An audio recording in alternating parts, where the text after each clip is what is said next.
All right, we're gonna be live Which here. might be a little out of date now, Make but sure we don't have uh, any talk about that. technical I, glitches. I it's actually funny because I don't know if you've changed the games that you want, but like there's a couple of games on your want list, and I'm like, I have that. What could I trade or sell? Or it's really a funny. And most people that I look at, their want list doesn't match some of the games that I have as much as yours does. And then you have all this stuff, and I'm like, oh my god, that's beautiful. What's your top pick? I'm just curious if I still have it. What do you have? Well, actually, it was the one I got was the Tail Gunner. Yeah, and I still have both my tail gunners, but I'm glad because God, my tail gunner 2 is just like I look at it and I'm like, I wonder if this is ever gonna happen. I bought a Tail Gunner in November. I haven't seen it yet. Like I literally haven't seen it yet. It's still somewhere out on the East Coast. Wait, that's the one from Coin Op Warehouse or whatever. Well, they bought it from Buddy. So Buddy put it up for sale. Coin Op Warehouse bought it, resold it to me the same day. Typical. And then they didn't then like it's somewhere out on the East Coast, and then Jeff, who works with Barcade, was supposed to bring it out when he came out to Minnesota one time, but they didn't have it up to New York. It's this whole like goofy thing. It wasn't Jeff's fault at all. And so it's sitting out there, which isn't a big deal because I have a billion and one projects. So it's one Brian, of those are you sitting in a hole, Brian? Would you like the microphone close? Is that your way of saying you want to hear me better? No. You sitting in a hole has nothing to do with sound. You look like you're underground. There. That's better? much better. Oh, Oh. that's nice. Let's hear that Hey, so siren. before we went live, we were talking about Aaron and Xyla once made a drive in a truck all the way here to Houston, was trapped. Can you tell us a little bit about that? So Aaron bought a bunch of games from me. Yeah. When? They kept sorry, what? When? Last year. Yeah. Okay. And it just like the number kept growing. He's like, oh, I want this, this, and this, and okay, and then we figured out a price, and it's like, oh, and also you take this, this, and this, and then pretty soon he bought like 14 games or something. Wow. And the original one, the first ones that he bought, like he said, can you ship these Fastenal? And I was like, sure. And I didn't know anything about Fastenal, and then when I looked into it, I was like, I don't want to do that. Like, well, first of all, you gotta pallet it, and then you gotta take it there, and then if it like falls over or something, that's it. Like they won't insure it Unless you crate it. Yeah. so yeah, unless you crate it, exactly. And I'm just like, I can't do this. And so, but I was trying to figure out what to do, and I was just basically like putting it off because I was like so busy. And then but he kept buying more games, so it's like it was kind of like, oh well, at least I don't have to deal with it yet because I'll do it all at once. And it just like dragged on for so long, and I felt bad. So I said, I can't remember if there was there another reason. No, I guess not. The Expo. He got some games for me. Oh. So I had to. I bought some games from him, a few. So, it was silly, like, what I went out there for. Like, that wasn't the reason. The reason I went out there was to deliver the games because it took so long to actually ship them to him. But when it came down to, he bought my Tecmo Bowl, and I was like, there is no possible way that I could pallet this thing. So it just kind of like, It's a big game. What can I do? And then, like, he bought so many games, like, I didn't want to be like, oh, just use STI instead, because the price would be like twice as much. Yeah. If you lump games together, STI isn't terrible. Yeah, that's true. I've done that, but still, I don't know. I was just like, oh, I'll just bring them out to you, and I didn't really like envision like, you know, how much hell it would be, like the distance and like how many games I was taking and stuff. But you know, it seemed like it was worth it just because I was able to sell so many games. And so I did. I went out there, 14 games, and then the fuel pump died on my truck when I got. It happened right when I got to the storage unit, so it was like it could have been a hell of a lot worse. Wow. Wow, that's at least you died with, you know, your car died somewhere near someone that was pleasant. Yeah. Did he at least show you Uncle Rico's van in my unit?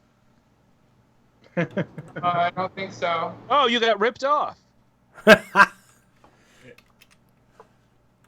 He always shows them that. Like the van from the movie Napoleon Dynamite, the orange one that the uncle throws the football. That's in my unit right next to him. No, but I heard about all your vehicles. Ah, yeah. Well, yeah. Pizza Planet. Right, I guess I hadn't worn the shirt yet, so red lights, red shirt. Here we go. Do you have one of the little green squeaky guys? I have 3 of them. Oh, excellent. I don't know where they are.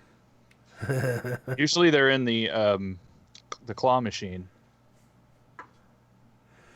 Mock the Magician says, "Hey Xyla, Hey Xyla, haven't heard from you since Grinkers. I've only had one beer."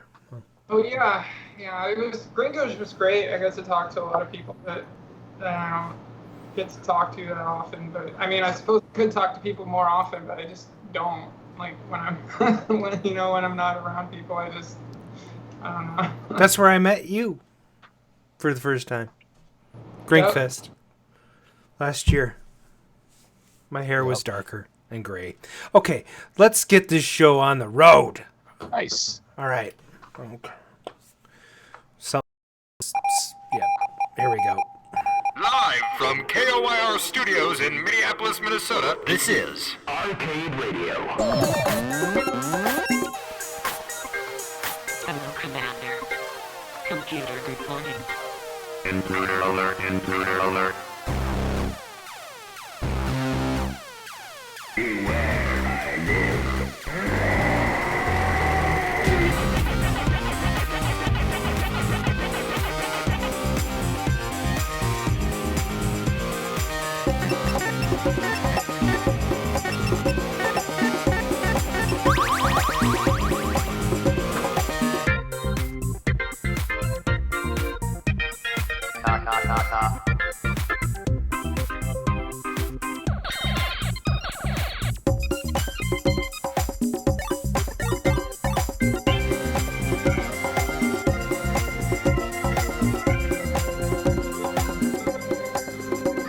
A stimulating opponent. Hello,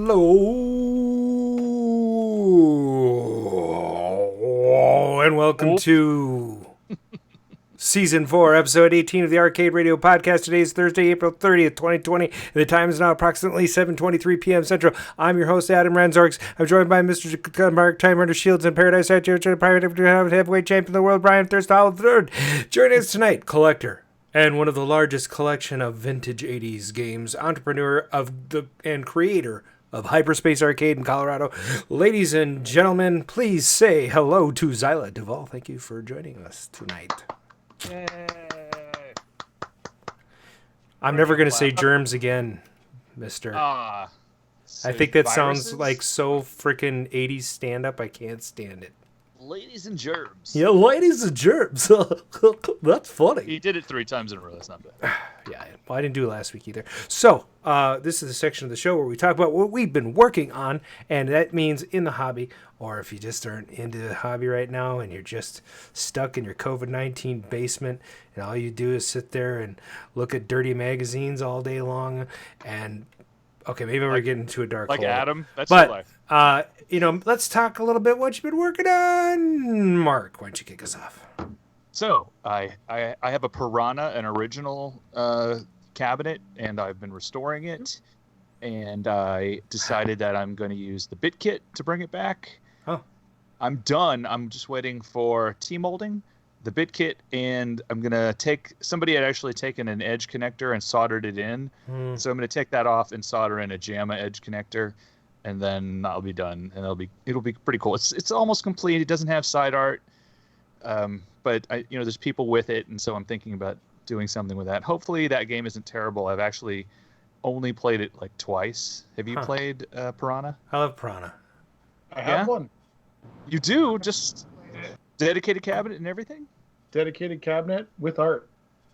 Hello, sir. Hmm. Hi. Okay, we're gonna be talking a little bit later. I saw one of those recently for sale that was really nice and had. Saw that. Yeah. It's in pretty pristine shape. I'm surprised. It was a little crunchy because the MDF was very sort of ready to not be glued together anymore. But I have since fixed that. Oh, good.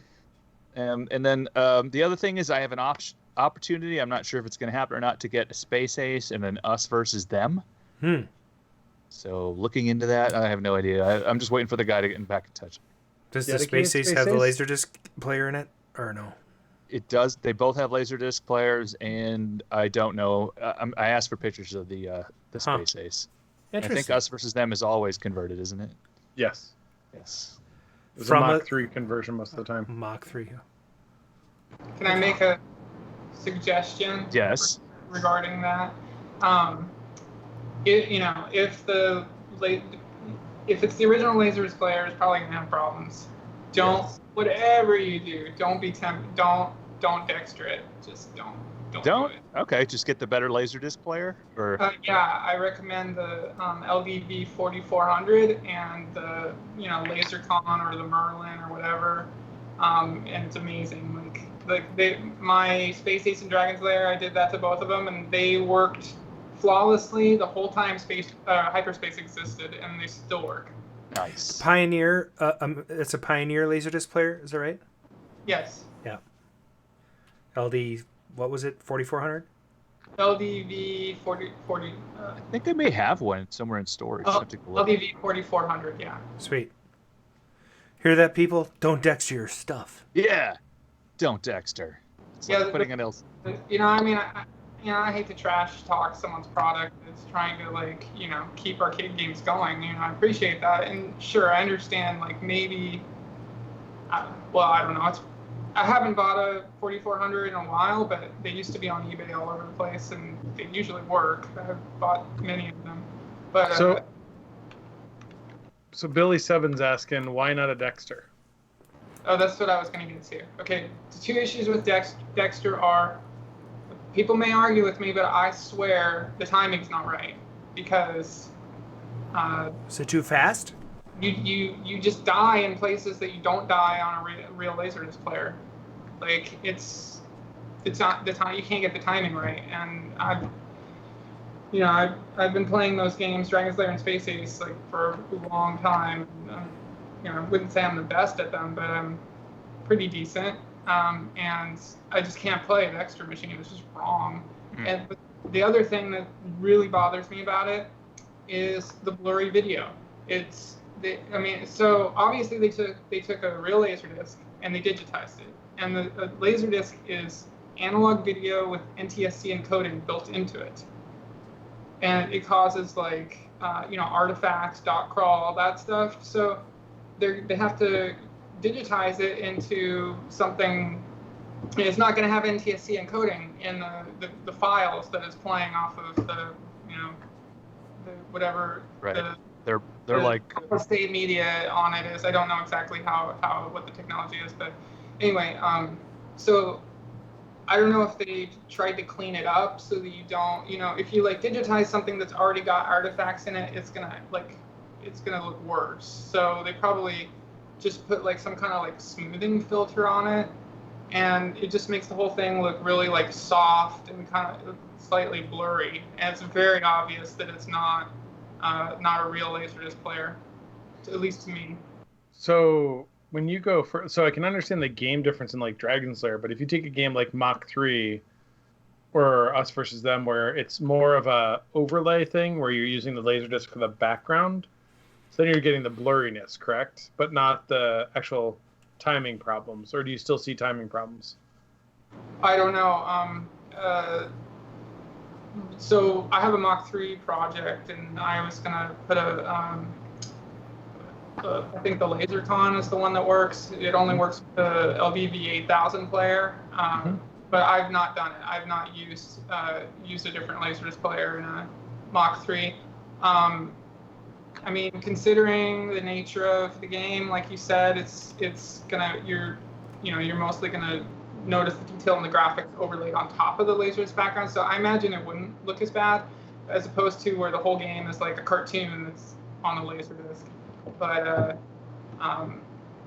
yeah, I can't say anything to that. The timing issue is probably not the same at all, I'm imagining, in between those games. So I didn't even know Dexter could do Mach 3 or us versus them. I'm gonna have to look into that, because I've got a Laserdisc player for my Mach 3, and I have a Dexter. So I should start playing with both of them. I see. So that's all I'm working on. Oh, hey. Wow. Well, Brian, why don't you go next? Me? Let's see, cabinet-wise, I was getting ready to do my Ninja Baseball Batman. I had an M92 board that was Skins. I decided Skins is a terrible game. Converted it to Ninja Baseball Batman, which is kind of a crazy side-scrolling beat-em-up, which is actually, I gotta admit, much more fun than I anticipated to be. A lot of people talked about it. I bought the artwork from Joe Zabo, and he did this new package. I have original artwork for the conversions that came from Summit, but I bought the artwork from Joe. It looked awesome, but it was for a Konami cabinet, and this is a Data East cabinet. And so all of my artwork didn't fit. And I wasn't even thinking when I bought it. Like, I just was like, I just need this. I was doing a million other things, and I laid it on there, and I'm like, shit. So I got in touch with Joe. I think I'm going to end up buying another set of artwork. But hopefully this cabinet will be done in the next 2-3 weeks. The art, if you haven't seen what he's done, he really did a nice job doing a custom artwork package for that. And there wasn't really a side art package for that. His art really matches the game art much better than the original Irem stuff did, which we also have. But anyways, and for a game that was a conversion most of the time, I didn't have a problem with that. Sweet. So outside of that, not much. We'll talk about some stuff in the gadget section. Oh, all right. That sounds good. I've been working on not a whole lot, except for I did tear apart my Journey suitcase power supply, which is great. I'll share that in the chat right now. There you go. So, everybody's familiar with the suitcase power supply. It's got two gigantic filter caps on it and one fairly humorously large oil cap wedged between a couple of transformers and a mess of wires underneath. And so I took copious amounts of photos, even though I have reference material with other suitcase power supplies. Mm-hmm. And I preserved all the aluminum stickers, and I'm wondering if I can get those made somewhere. Oh, somebody who can print stuff? Yeah, somebody who might print stuff. Maybe somebody we know. Someone who's not paying attention. I don't know. I'm paying attention. we just gotta print right down. So what I'm gonna do. I want to put the suitcase metal in there and print straight to that. Oh, that'd be kind of cool considering what I'm planning, right, Brian? Yeah. All right. Should I tease that? I probably should. So basically, I've been wanting to powder coat this thing, and you shouldn't powder coat your power supply metals because powder coating is not conductive, and you need ground. So I'm gonna powder coat it anyway. You're gonna do it anyway. Exactly. So I'm gonna expose the areas that are required for ground, and I'm gonna powder coat it. One of the local powder coating companies here, SC Customs, does a chrome powder coat. And so my flashy, custom journey machine that I've been not working on for a year is going to have a chromed out power supply. So that'll be fun. So anyway, pulled that apart, and the mousetrap metals came off today, so those are going to be going along for some powder coating so I can finish up my mousetrap. I've got some new red T-molding I'm going to stick on that.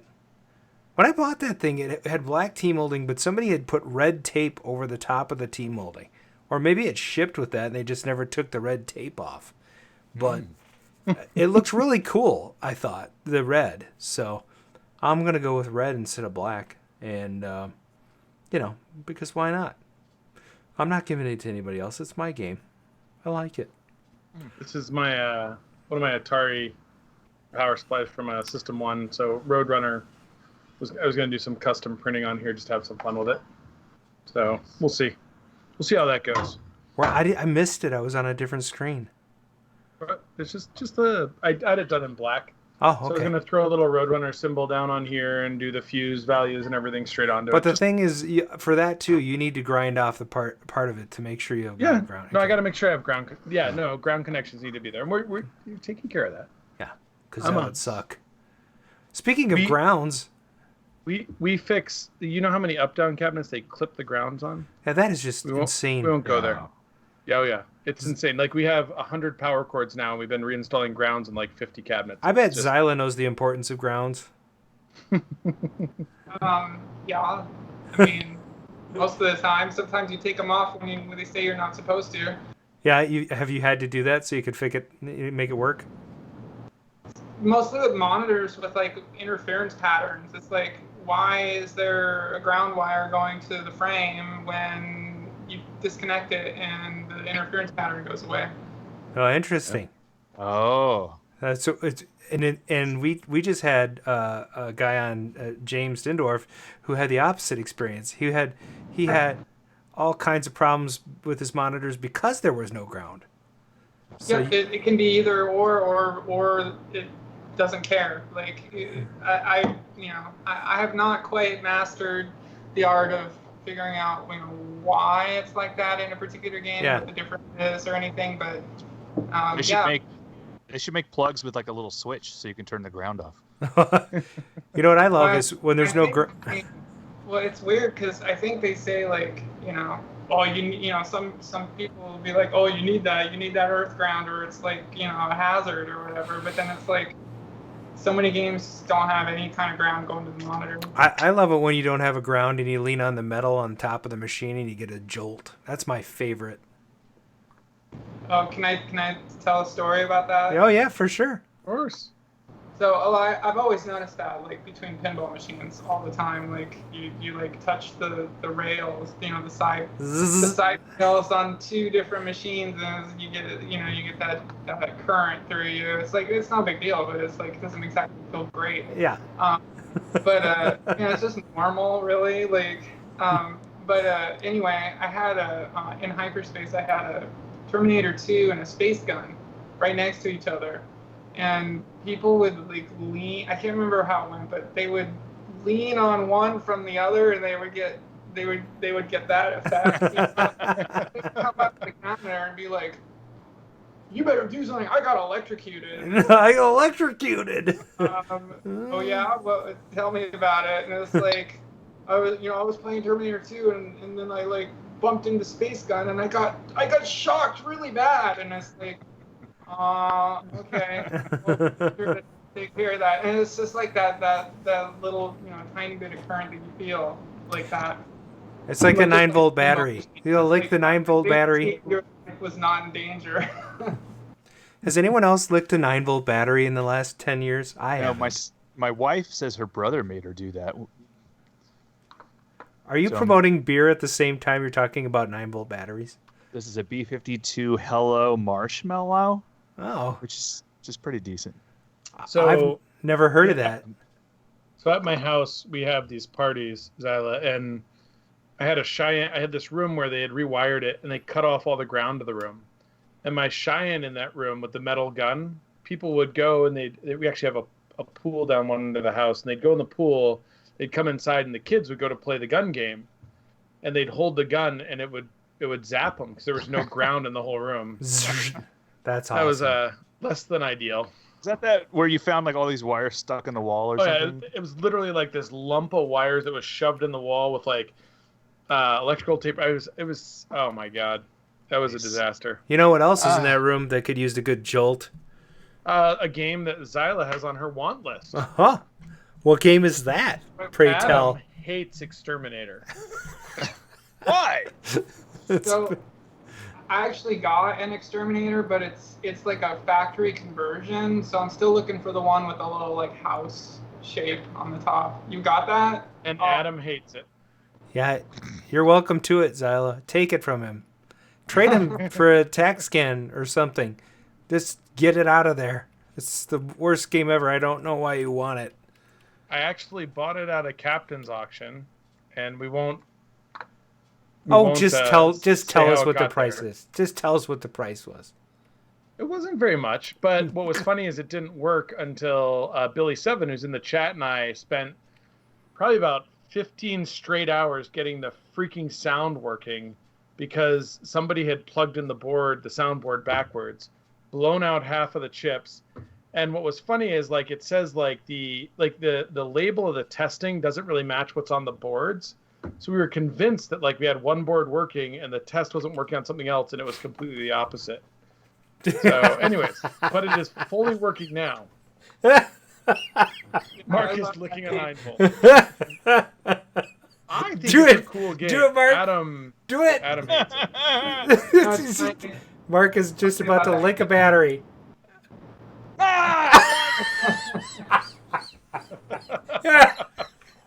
And the show just became Jackass. No, I mean... Oh, that's good times. Oh, it just gets funny. Can I tell my Exterminator story? Yeah, absolutely. Of course. I'm gonna get a beer, so don't go for be it. offended. Don't I'll be take right it back. like he's rejecting. It's not much of a story, but so I remember when that game came out, when it was a new game, and it was just like, whoa! It was just like so unbelievable, like with the digitized graphics, and like, and it was also so ridiculous because you were like a hand shooting, like lasers out of a fingertip. It just I don't know. It just really affected me when that game was new, and I played it a lot, and then it just disappeared. And I never saw it again, and I actually forgot about it. I forgot it existed, and then just like one day, like I don't know how long ago, like maybe like 10 years ago or something, I was just like thinking about, and it just came into my mind the hand shooting the laser and the bugs and everything, and I was like, what was that? Oh my god, what was that? Am I making this up? Am I like?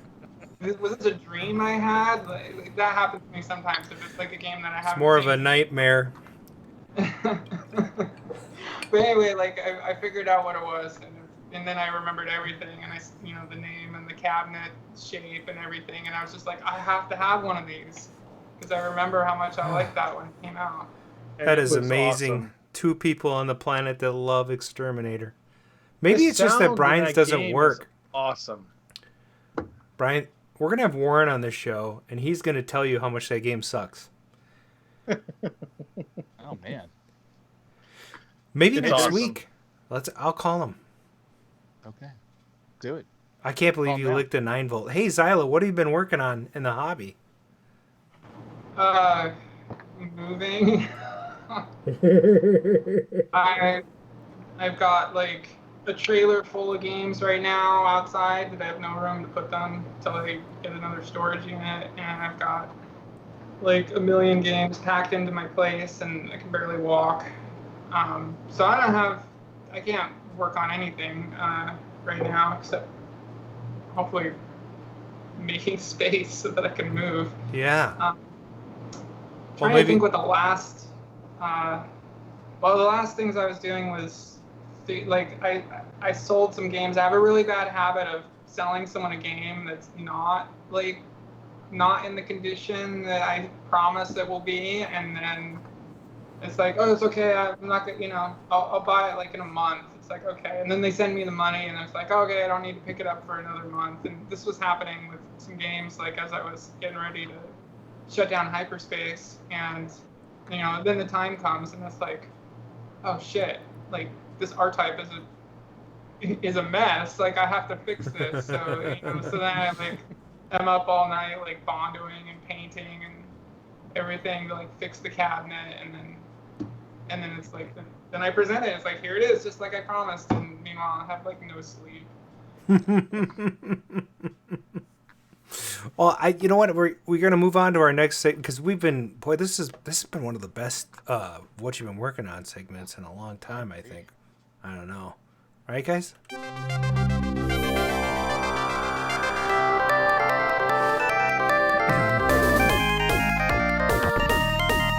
It's the Arcade News with Adam Stevens. I guess that's me. And we have news today, right? At least we have one or two. Allegedly. Okay. Allegedly. I have one little article I'm going to read. Hey, let me read this right now. Let me All just right, tell go you ahead. something. There's an update from Adam Korchesny, One Circuit, about the pole position FPGA board. Oh, this is awesome. Is this Yes. because everybody else has been dishing dirt on him in the last 2 weeks? Those people. Oh, they They've been weren't doing that. dishing dirt. There was a Yeah. lot of respect going on. Oh. Respect. Oh. Respect. Okay. So, Yep. to quote Adam, well, if there's one benefit to this government-mandated quarantine, it's allowed me to be heavily refocused on the pole position clone. ROM set load times have been brought down from 20-plus seconds to 2 seconds, and the high score and soft dip saves are in good shape. So, that being said, I think it's finally time to pull the trigger on some prototypes and get them out in the field. Wow. That way I can, yeah. That way I can continue to put in the finishing touches and getting some of the essential eval and feedback on the hardware. Chatters, As what do you always- think? Is this going to happen? I mean, it's been 13 years since he started this project. I mean, seriously. He says, I know it's been a long road, but 13 hopefully one years! that will end with us all taking the nice long victory lap and not dying, like from old age. I would say it's at least 3 times more complicated than the Spy Hunter seats that took me 4 years. I'm pretty sure people have died already and wanted to invest in that thing. I got to get a Spy Hunter seat one day. Yeah. It's one of the reasons I hate Kurt Vendel. Hey, Kurt Vendel, if you're listening, I hate you. He had a Atari 7800 expansion project that he worked on for bajillion years that never shipped, and I paid him, and he lost all the records of payment, so you had to produce your own record of payment, which I bought it under a different bank account. So I donated $100 and some to Kurt Vendel's project and never got my product. That's the kind of thing I love about vaporware, like this pole position FPGA. I'll believe it when I see it. Okay. Not that I'm bitter or anything. So did the XM 7800 XM whatever? Did it ever come out? No, not to my knowledge. He just took everybody's money and ran. Oh, we don't need another RAM controls. Yeah, it's a little disheartening. Oh man. Yeah. And I see him in other circles and I just avoid him because I don't want to be mean. But now I said it on the air, so he'll probably hear this and go, well, that guy's a dick. Okay. I was going to order one of those too. It seemed like a really cool project. And Yeah. But it's like, it's the same age as the pole position project, and I know people that have invested in it are not around anymore. And, there's a bunch of people that are still like, yeah, this would be great. And, whatever. Well, luckily nobody's invested in the pole position. So. Yeah, that's different, right? It's different if you say you have something. It's another if you say you have something and you take people's money and then don't produce something. Well, so as somebody who's done that side of it with Spy Hunter seats. Yeah, but that was close. at least 3 years, right? That's not like 13 years. It was 3 or 4 years. We took some money. Vindicated. Well, we did finish them, but I think a lot of these guys finish them, and there ends up being like the vacuum molding place basically just kept saying 6 months, 6 months, 6 months, and finally they did them. But I remember at one point people got so pissed, and I just got on the thread and said, "Look, guys, I don't care if I have to pay $3,000 for my own seat. I fucking love Cockpit Spy Hunter. I'll pay that for the Spy Hunter. I'll give everybody their money back." and all of a sudden, crickets. Right. One exactly. one person asked for their money back. I was like, I don't care. And that one person, I believe, ordered the seat afterwards, and then they were like, well, can I get the pre-order price? I'm like, no. Like, no. I mean, like, I'm not, like, all these other guys stuck with it. You backed out. Right. Like, Right. no. Again, there's good intentions, and then there's like taking people's money and never producing anything. I think most of the people start with good intentions, and I think they run into walls. I mean, it's not. I think a lot of the development is harder than it. So I hear you're defending Kurt. So I want you to know. I want you to tell me what's the threshold for an investment in a project. Should I just, like, if I do Indiegogo or Kickstarter and I give you $150 or $300, when do I get my product? Do you give me updates? Do you not give me updates? When you give me updates, is it every 6 months or every 12 months? And then when do I see the product? And when is it okay for you not to produce the product? I think updates are good, but I think that these are like being an angel investor in a company, and sometimes they fail. Yeah. Yeah. And so when I do stuff like this, I look at it like, I mean, and I may have a different approach in this, and I'm not saying it's the right approach. But when I get involved in these projects, I assume I'm never going to get it. And if I do, it's awesome. And I go out and support projects like that because I want some of them to hit. And if nobody does it, then they're never going to hit. And to me, it's more about kind of getting the hobby moving and supporting it. And so, but I'm not saying that's right for everybody. That's not right. And I hate you. Okay, moving on. From InterestingEngineering.com, programmers performs a brain transplant to make one arcade game run another. Once upon a time, the arcade was the only place where you could play video games, it turns out. Well, that's not true. You could play them in your house. If you were to look inside, maybe in the golden age, though, right? So if you were to look inside one of these... Look like this. Old... Pong preceded Pong. That's true. So if you were to look inside one of these old machines, you'd find custom boards unique for every game. Some boards by the same manufacturer might have shared common hardware traits, but that's about it. Reddit user at Twisted Symphony decided to make use of that. So according to a Reddit post, they had made a hobby out of finding cheap and old arcade games that run similar hardware to more rare or expensive games. Then they convert the cheap hardware to run the more expensive game.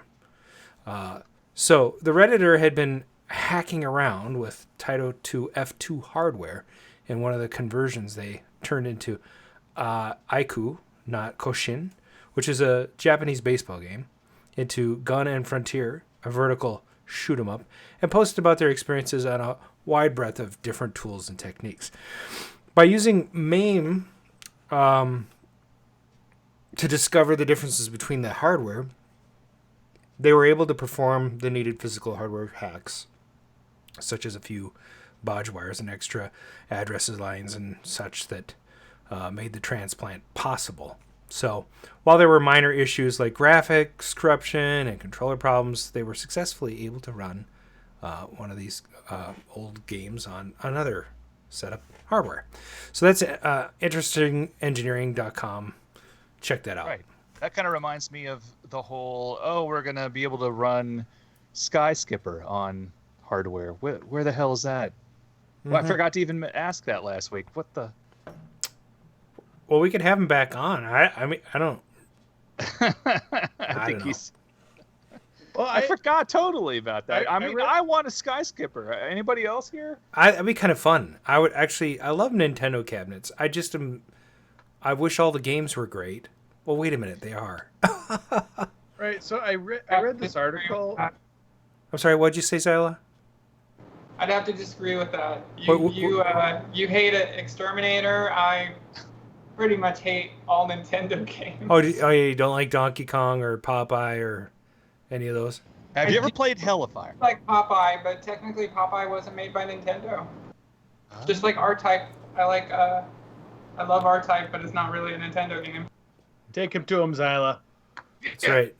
Yeah. Oh, God, I had to go and invite someone who fucking likes Exterminator on the show. All right.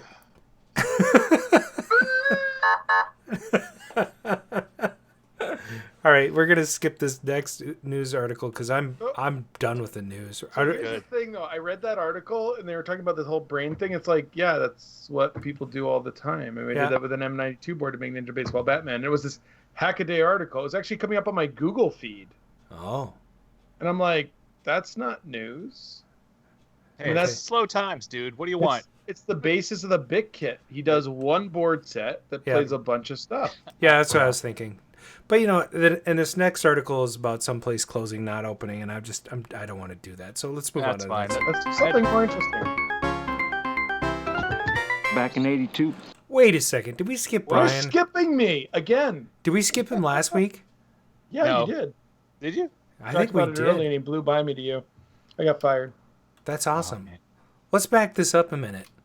All right. I always felt that the true stars at Atari was engineering. Oh, you're an inventor. Yes, I am. What have you invented? A lot of things. Like? Like a lot of things. Like things that you've heard of. Like? Well, things that you will have heard of, okay? Patents are patented. Arcade gadgets with Brian McLeod.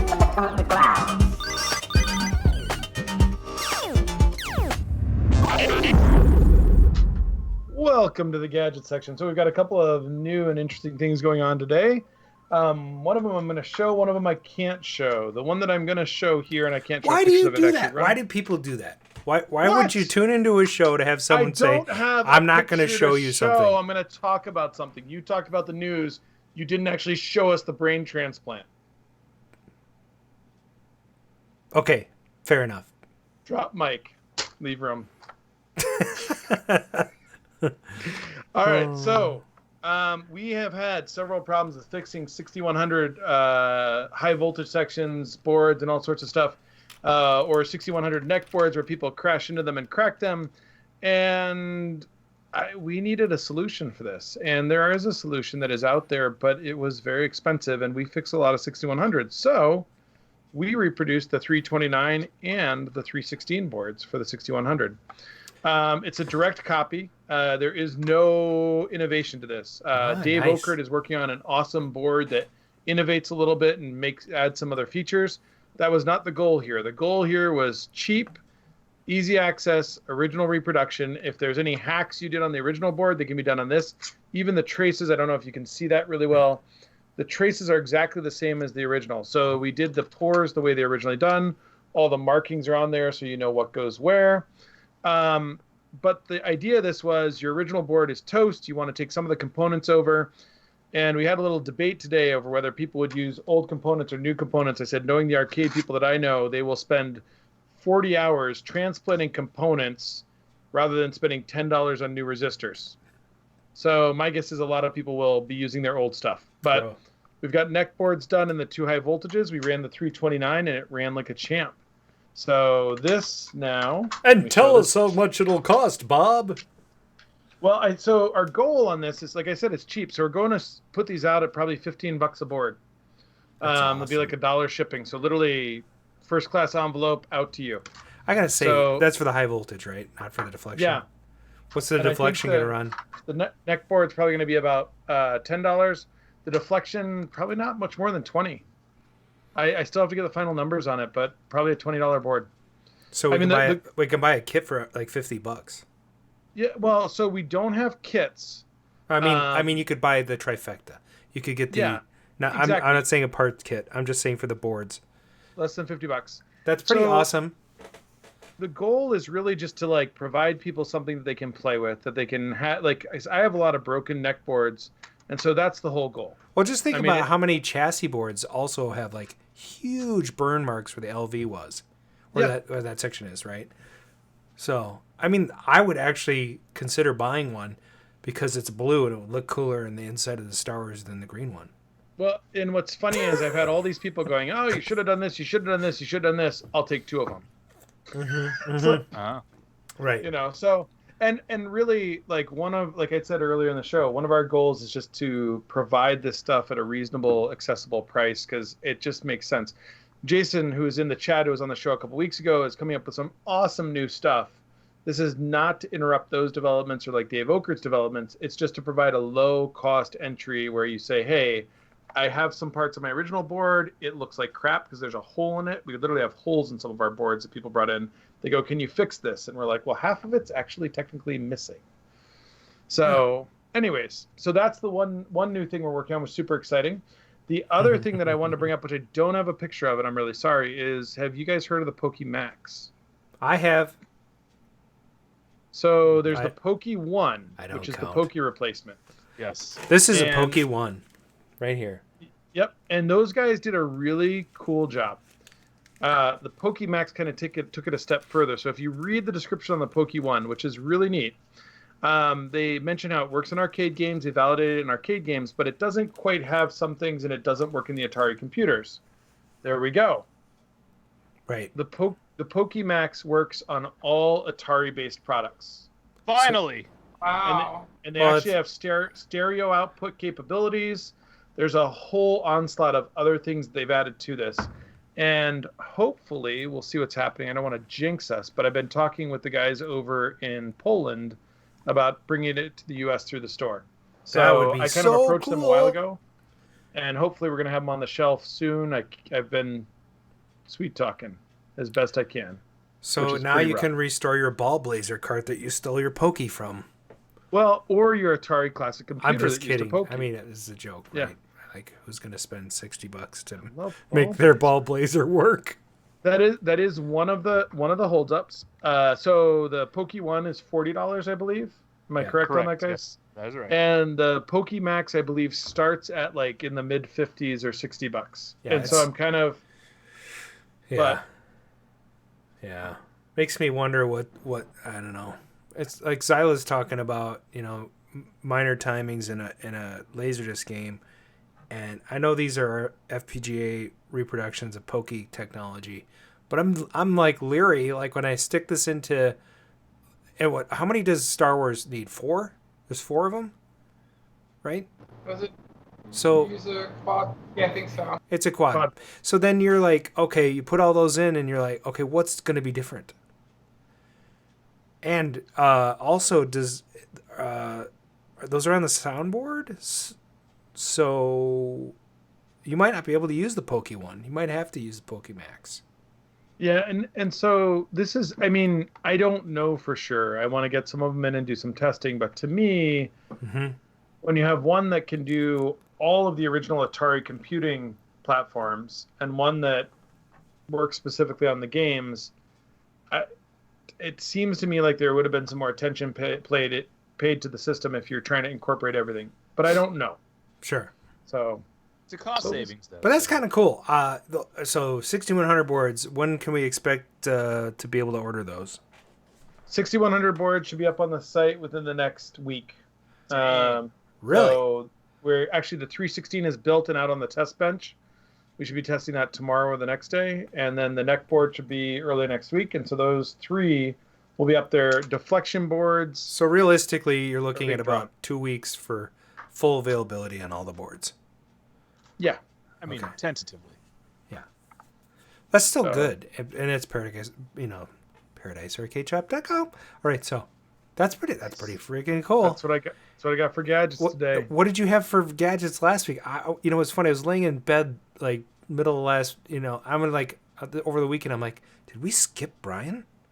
When you start off, we had Jason last week. Yeah, that was like a whole gadget show. I know, and I totally skipped the gadgets. You did, but that's okay because it's just Jason was there. I know. I'm irrelevant in the presence of Jason. I'm irrelevant. Yeah, that's very kind of you, but I'm sad we skipped you last week. Right? Yeah, Jason's in the chat now. Yeah. Jason. By the way, and he was the first one. Speaking of Jason, I saw he's doing something. It looked like with a pole position FPGA board. Also, is that right? Pi. Doing Pi position, yeah, the Pi-based pole position board. Not trying to supplant the FPGA, but offer like Cruising USA and other possibilities on your pole position. In your pole position, that's crazy. Yeah, so you basically he's got a built-in Pi with this. It's unbelievable. I want one just because it looks cool. I mean, it's definitely not the same as just an FPGA pole position. I think that both products actually could fit in the marketplace. If you think about it. Yeah, put it on a switcher. Yeah, and then we get Jim Riddle involved with the Riddle TV and have him make a switcher, and you got both systems, and you're ready to go. Wow. That's what I'm talking about. I feel like FPGA is pretty close to original hardware if it's done right. So it's It is. That, if you're going for authenticity and it's acceptable, I think, to use an FPGA board. I would not use a computer for placing board. But then, if you're running Cruising USA in your pole position, you probably don't care about that. So exactly. No. And if you're running pole position and you don't have a running pole position, you probably don't care about that either, because it's a pain in the ass to get pole position freaking running, right? Yeah, I had a pole position too, and I was like constantly fighting with the board. I had two boards, and they both sort of worked, and it'd be like, well, this one's working better than the other one. I'll switch it, and it's like, I think I'll switch it back to the other one. And I think that's the point is like, well, in lieu of Adam's FPGA, which will be lovely when it materializes, this Pi thing is like, that's pretty exciting. Anyway, let's move on to the next segment. We talked about that last week. Back in '82, I used to be able to throw a pigskin quarter mile. Back to the cave with Time Runner. Why are things so heavy in the future? Is there a problem with the Earth's gravitational pull? Welcome to Back to the Cave, and I'm Time Runner. Hi. Hi. How's it going? So this first segment where we talk about what's going on in the arcade and we pick a date somewhere in the past. Today I have like a little sample that I'm going to ask Adam to play. Yeah. And I'm going to ask the people in the chat if you can name the main actor that you hear, the title of the movie, and the video game being played. No points, but if you're really into it, you're going to know it.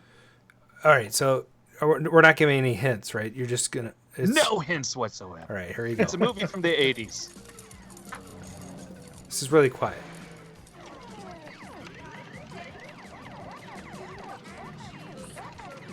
I should have downloaded this. It's pretty cool. I like it. Is that a real game? I mean, a real song? Yes, it is.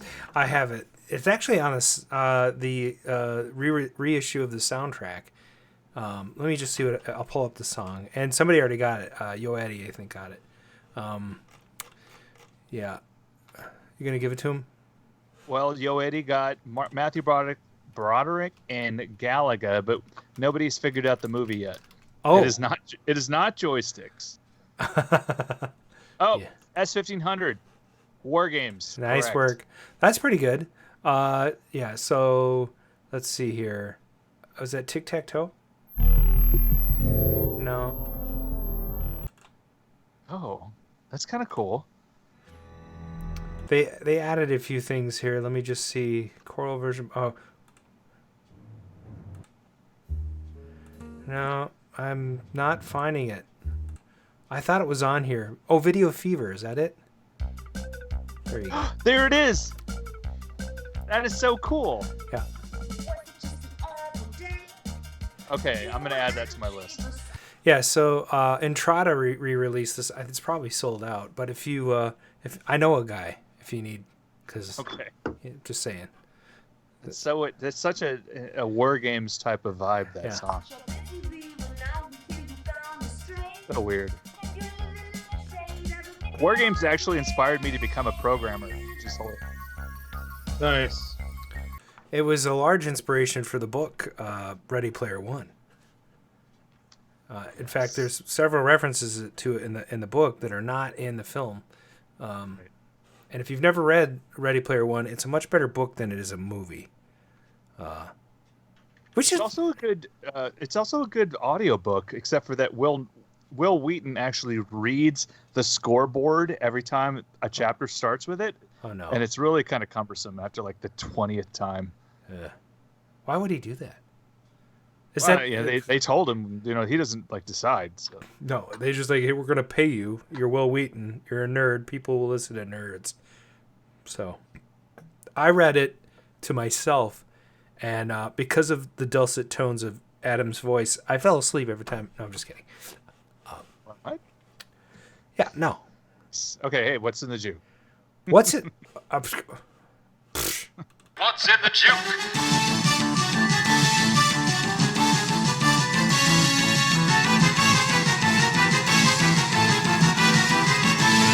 Dun, dun, dun, dun, dun, dun. All right. Welcome to What's in the Juke, where we will play a song, and in tonight's show, you will guess the title of the song, and you will be awarded a half point. Oh, that sounds good. Half point. Oh, you want me to play the sounds? Okay, here we go. Half point. Full point. If you guess the artist, you will get a full point. And then tonight, as a bonus, you will get an extra half point if you can name the 80s film that song was featured in. Is this soundtrack night? It's soundtrack night. Oh my gosh, we should have had a whole jingle for that. It's soundtrack night. It's soundtrack. So we're gonna play less of these songs than we normally do, just for fun, right? Okay. This is gonna be my favorite show ever. Hey, you know what? And in fact, the second track we're gonna play, which I have not played yet, but I think we should give. Because some of these might have more than one movie they're in, right? True, but we will accept other minor films that are not the major films, but I think that but if you pick, my cousin used this in his own movie at his house. No, that doesn't count. It has to be funded. A major film that was in a movie theater. and or shown at Sundance or something like that. No, not Sundance. Forget what you're talking about. I don't know. It should have played in Los Angeles County at some point. Do you get it? Do you know why I'm saying that? Yeah, that's actually one of the prerequisites for a movie to be in the Oscar. It has to play in Los Angeles County, which is ridiculous. That is that's redundant. Yes. All right, here comes your first track. Here's your hint. Oh, that's just a joke.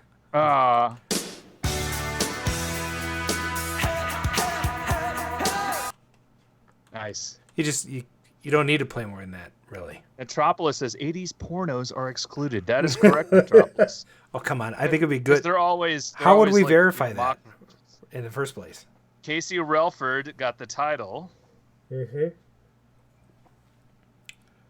See how we're doing here. Simple Minds with Damon Clausen. Damon Clausen got Simple Minds. Welcome back to the show. Good to see you in the chat. I missed that guy. We got to have him back on again. All right. So that was Don't You Forget Me by Simple Minds. And somebody, we give a couple Metropolis got the film The Breakfast Club. Half point. All right. For all those folks, this is going to make this interesting. Okay. No.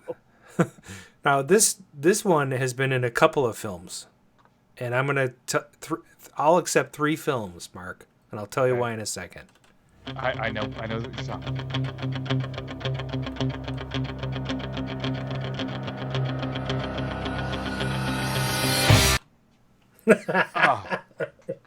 I'll never get it. You have to. Are you talking about your sex life or the song? You guys have to name the exact Rocky movie. Casey did it. All right. Rocky 3. Rocky 3 is correct. Of course Casey got it. It's also on the Rocky 4 soundtrack. And it's also in a little-known film called King of Kong. That's hilarious. Yeah. Joe Eddie got Eye of the Tiger, and he also got Survivor as well. Ooh, nice. We got a whole bunch of half points in there. I know, so many. We're just throwing them around. Full point. Half point. Full point. Well, make up your mind. Somebody likes this. All right. So then... God, that guy's annoying. Oh. All right, so this next song... Oh. Eye of the Liger. Yeah, all right. Is that the name of the song in this one? I don't know if it is. It is. It is. Really? I don't... okay. Yes. Here we go. And...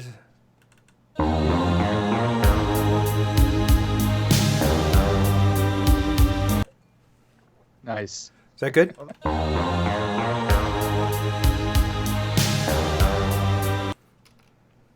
thought Adam was gonna do karaoke. Damon Clausen got the movie. Casey got the song and the artist. Birkin.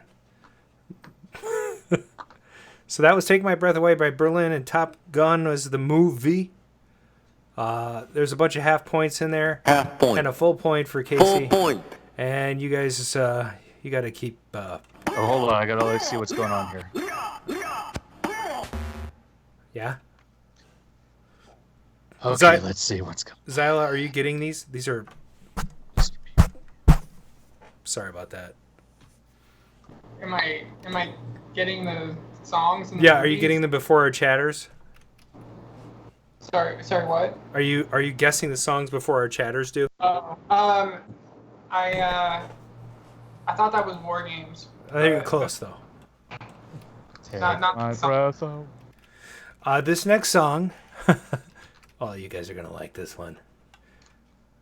Yeah, Are we ready for the next one, Mark? Are you still? I'm ready. You're tallying up. I have to step away for Tally complete. Okay.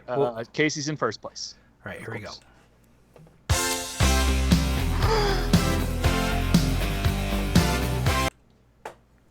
I believe this is the first time we played this song on the show. It's so weird, right? It is The Power of Live by Andy Baldwin. Right. I'm going to give that to him. And that is Back to the Future, Mr. Peabody. And it is Huey Lewis, Andy Baldwin. We'll give Huey, what does that say? Irurius? Damon Clausen kind of got it. I think, okay, we'll give him.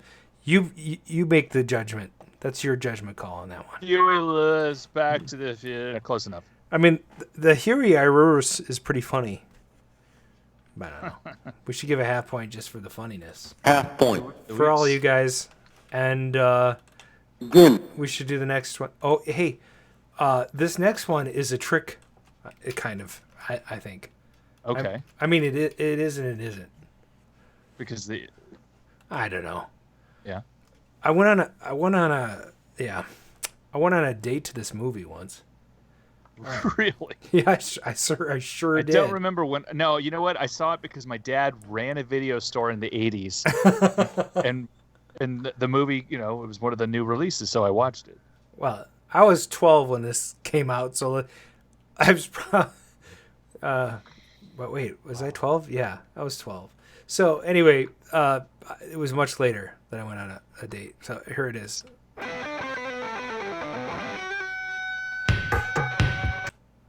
That's so good. There's no way you... Native. I mean, yes, he is Minneapolis made. Prince. Andy Baldwin has Prince, yes. And Bimbo Bowlers from Buffalo soundtrack. Not true. That's not it. When Doves Cry. And the movie is Purple Rain. Casey got Purple Rain. And he got the title of the song, didn't he? He did. So Casey clearly in the lead with 2.5 points. All right. So Casey, if we're reading this right, you are getting... we haven't seen Randall in a while. Do you think he listens anymore, or is he just so pissed off he's not listening? I don't know. How do we make him mad? I don't know. Full point. Because half point. Lag in the chat. Maybe he's just lurking right now and he doesn't want to. I don't know. Randall, we miss you, dude. We do. And Ryan's now our longest running listener, I think. That's right, 1500. He was there at the beginning. Mm-hmm. He was there at the very first episode, I think. Casey says he bribes Comcast to reserve a special pipe. Every Thursday night. The guy comes every Thursday night. I mean, wait, no. Shut up. Who's got a special pipe? Are you sure you don't want to rephrase that, laddie? I forget I said anything. Luckily Xyla left the room. Sorry.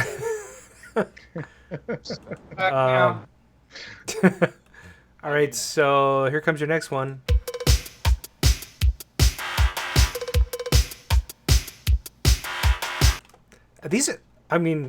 This is a great set. I'm going to make a mix from this. It's so good. Thank you. Yeah. I love was it. on the deck shooting water at doves. It was awesome. Flashdance is the movie. Damon is getting the movies. He's just, bam, cranking them out. It is Michael Sambello. That's Casey. And it is not Flashdance. It's Maniac. Billy Seven got it. Nice, Billy Seven on the board. Yeah, so we got, that's great. Have we given away prizes this week? We should. You got anything? All right. Well, I'll get them out at the end when we figure it out. Okay. All right. So, and I'm not going to let anybody choose. They're just going to get it, and if they don't like it, they don't have to claim it. Done. All right. So, it's too complicated. So yeah, waiting for them to reply it takes like 25 seconds. It's interesting you picked this. It's a little hard. I mean, no, this one's easy. Can I? That's not. Can I play the correct one for the movie? Sure. All right. Oh yeah, the other. Yeah. All right. Okay, I'm gonna play the correct one for the movie. All right, here it comes. People are strange when you're a stranger. Faces look ugly when you're alone. They did a great job with it, I think. It is People Are Strange, and that was Andy Baldwin. Right. It's not The Doors. Not The Doors. It is Lost Boys. Casey's got Lost Boys. Yep. It's Echo and the Bunnymen. Casey got Echo and the Bunnymen. But Casey got another from the full point there. Full point. Half point. Yeah, half point for the other guy. All right. Yeah, that's People Are Strange, Echo and the Bunnymen. And that is Lost Boys. All right. Oh, wow. This has been really good. It's good, right? Oh, It's the 80s. Yeah, plus it's soundtracks, which is like my wheelhouse. Okay, here we go. I'm going to leave it right there. I'm going to just see if anybody can get it. That's a hard one. It is really hard. I'm going to do that again. Hold on. I'll give you a hint. No hint. Let's just see if anybody can get it. Casey got it. Up Where We Belong. Are you kidding me? How? He's like a walking Shazam. Officer and a Gentleman. Officer and a Gentleman. And it is Who's the Artist? Come on, you guys. You can do this. Either one of these people will take He opened for Tina Turner when I watched Tina Turner. I've never seen him. Is he still alive? Let's see. I think he is, actually. Yeah. Is long. Mr. Peabody. Wow. Mr. Peabody pulls Joe Cocker and Jennifer Warren's out. Nice work. Okay, Up Where We Belong. I'm not gonna play the clip for the hook on it though, because if I do, I'm pretty certain we'll get banned. And by the way, last week we got banned again, and I actually filed a copyright. I filed a dispute. I said, I don't think you should get to monetize my video or ban it. We only paid like 10 seconds of that stupid radio song, and all right. Here's your next track. Boy, I wonder what that one is. What that's called. Jeez. Just give it away right there, Kenny. Right. Thanks for starting that way. Andy Baldwin, of course. The Judds. Telegraph too. It's not the Judds. Caddyshack is correct, Casey, and it is, of course, Any Loggins, Casey. You got that too, right? He did. And I'm going to give it to him. Full point. Half point. I wonder if Dolly's there. It's Kenny Loggins. It's getting Dolly's whispering in his ear. This is our last one. This is our last track. We don't need. Okay, we don't need to play this track, right? We already have a winner. Well, there's two people tied for second place: Andy Baldwin and Damon. Okay, but we do have a winner. Clearly, Casey is in. So there's a tie for second place. Casey, just let this one go. Okay. How about this? We're just gonna ignore Casey's answer, and then whoever gets it gets a point. Well, how about this? If Damon or Andy answer, even if other people answer, we're going to ignore everybody else. Okay. How about this? I think Adam slipped and almost said the song. You're such a dick. How could he know? I totally covered it, and then you just totally friggin' busted me out. But nobody knows. In the whole thing where nobody knows. So everybody's wondering what you said now. Newsflash, Brian is a dick. All right, here we go. I had a lot of beer. I don't remember what I said 5 seconds.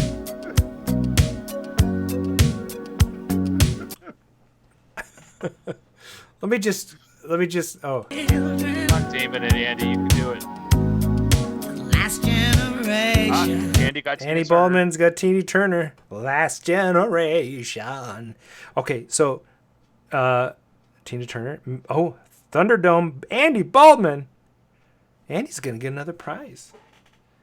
I think he does. Yeah, I think it's Casey in first, Andy in second, and Damon in third. Sweet. So that was Tina Turner, and that was We Don't Need Another Hero. We do not need another hero. So, Nope. Or another smart ass. We have plenty of those. All right. Okay, man. Adam has a lot of stuff in a bag. Yep. All right. We're gonna draw some fridge magnets today. Okay. Which one should we do first? You tell me. Who third is it? Let's go third first. Okay, who's third place? Third is Damon. Damon? Damon. All right. Damon, you're getting a Robotron 2084 fridge magnet. Wow. And it's pretty sweet. It's painted perfectly by Mike Page. These are great. They have 3 magnets. They're pretty big, you can see. So that's going to Damon. All right, who's second place? Second place is Andy Baldwin. Andy Baldwin. Oh, he's getting a. This looks like a Seawolf. Is that right? Nice. Beautiful Seawolf fridge magnet. All right. Next, Bronze Age, isn't it? Final is Casey Relford. Casey. All right. Well, there's only 2 left in here. Oh man. Casey's getting Joust. Nice. That's pretty good, huh? I don't know. Joust. These are really nice. I think Mike's gonna have to send me some more. I hope he's in the chat listening. I haven't heard from him in a while, but he said if I needed any more, I should let him know. And I really should be giving out, like, he should have sent me a bunch of business cards because these are really cool. I want a whole set for He's myself. on eBay, right? Doesn't he have an eBay? Yeah, he does. Right. And I agree with Mr. Peabody. I need an exterminator. Oh yeah, I'll ask Mike Page to make like 12 of those. We'll put them all over your fridge. It'll be a one-time run, and he'll give 6 to you and 6 to Xyla, and nice. That'll be it. You know, I was talking to what's his name? No, I don't remember. This is a dumb conversation anyway. What's that?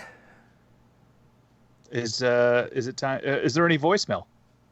Oh, you know what? We should check the voicemail. All right, here we go. Thank you for calling 612-548-GAME. This is Arcade Radio. Please leave your message after the tone. Hey, Arcade Radio! I'm running so fast I can't say my usual introduction. I saw that farmer start using his phone to call you guys, so I thought I'd call you as well. Hey, don't believe anything he tells you. He's getting shot at. Oh no, he took off his Lone Ranger mask. Hey, I know what you look like now, you freaking weirdo. Oh yeah, that one just whizzed past my head. I knew all that free milk was too good to be true. Hey, farmer, your cows told me to tell you that you suck and they hate you. I left him a present in the back of his truck. I hope it's still warm when he finds it. Hey, see you later, loser. Hey, not you guys. You all are winners. Oh, and hey, Xyla, I hope you all have a great show. Czars the dick out. Wait. Oh my God, he's running. How long has he been at that farm? Holy crap, that's like 3 weeks. Been a whole week. I don't know what day was that call left. I don't know. It was like Maybe last week. Same day. He was hiding in an orange tree or something. I don't know. It's very confusing. There's another one. Let's listen to this one.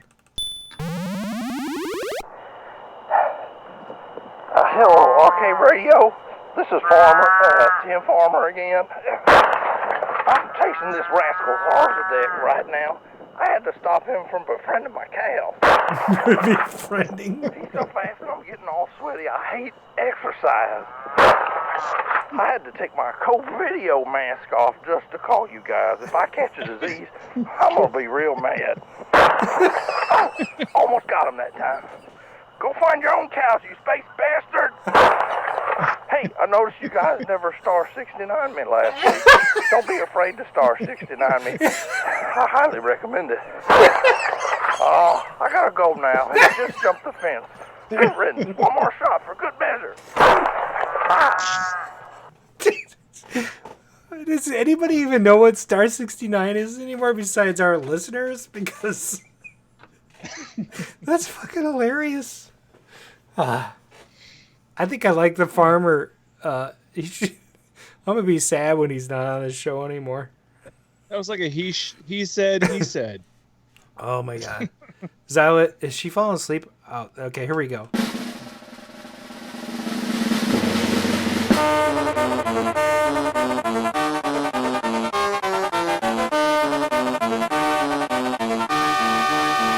Okay, this is the part of the show where we pay attention to our guest. Hi. Hi. Xyla! Welcome. We've had some good chats with you already, so that's good. I have no idea what that was. It was just going on a minute ago. Some guy that calls into our show, and he was in prison, but then he escaped. Well, before that, he was in prison because he was trying to. He went to the airport to try to get COVID from people at the airport, so he could build up an immunity. Immunity, yeah, that was a terrible idea. Every week it's been like getting worse. So this week he ran away from the prison. He was in a farm, but he kept making friends with the cows.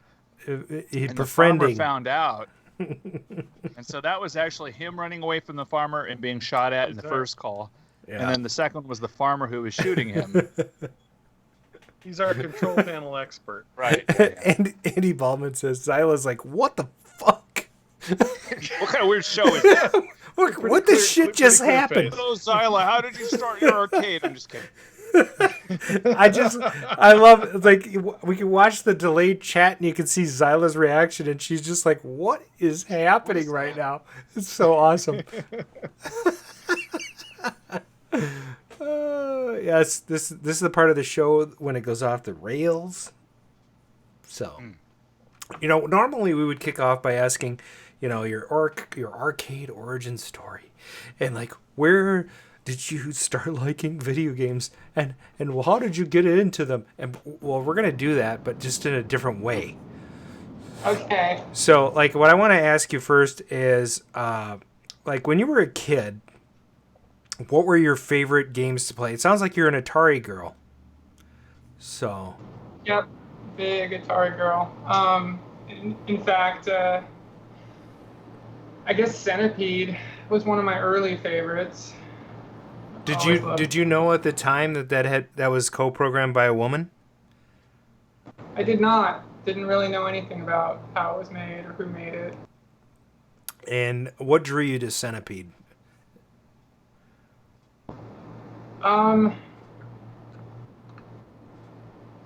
That's a tough question. Gameplay? I mean, the subject matter, really. I mean, I love centipedes, and the side art is just amazing on it, and it was like really interesting because it was supposed to be a centipede, but it kind of looked like it had like characteristics of a snake. Yeah. And I was also a big snake lover.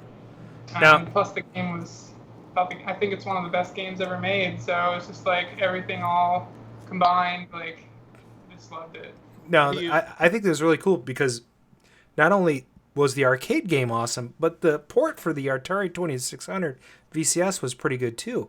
And I don't know if you remember this, Xyla, but when we met at Grinkfest last year, one of our first conversations was about Centipede because I had just gotten one for a very reasonable price, which happened to be free. And and needed some work. Obviously, it didn't work at all. But the first thing you asked about me was the side art, and you are sort of a connoisseur of that game, so you could tell us what the differences are in the side art. Yeah, there's two versions. There's one that has one additional color in it. It has the purple, so the mushrooms are like the mushrooms have like sections on the side art, and it's alternating colors. So it's the red color and then purple, and the Centipede has a like purple aura around it. That is I believe the original run of the art, and then I assume Atari just wanted to save money with the printing, so they cut out a whole color. So they changed it so the mushrooms are just the red color, the whole thing is red, and then the Centipede has a yellow aura instead because they didn't have any purple at all in the art. And mine is a yellow. It's pretty common, but it looks nice, and the art's in good shape. So do you have one of each, or do you just do you have the purple, or what do you have? So I had a yellow one, and I sold it.